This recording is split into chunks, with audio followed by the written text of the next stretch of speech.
এই মানুষগুলোকে আমি দেখেছি, এই যে যেটা বললা যে প্রবাসী শ্রমিকদের, কি সহজ, কি সহজ। হ্যাঁ, ওদের আনন্দগুলো বাইরে খুব ছোট ছোট ছোট ছোট আনন্দ। একটু ছবি তুললো, একটু কথা বললো, একটু দেশের কথা শুনলো, আগে বিদেশ শো করতাম, একটা বাংলা একটা গান শুনলো, একটু নাটক দেখলো, মুগ্ধ হয়ে যায়।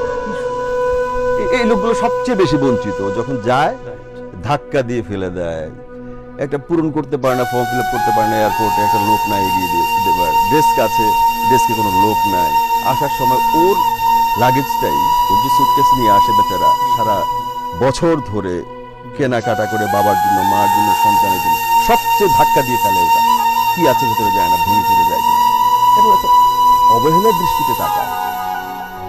আমার ওই যে কেন বললাম কথাটা, আমার হচ্ছে এই পর্যবেক্ষণ বিষয়টা আমার অনেক বেশি। এটা রিপোর্টিং এর কারণে, যেহেতু জার্নালিজম করতাম আমি, অ্যাজ এ রিপোর্টার এই বিষয়গুলো আমার সবসময় একটা মানুষকে আমি পড়ার চেষ্টা করি।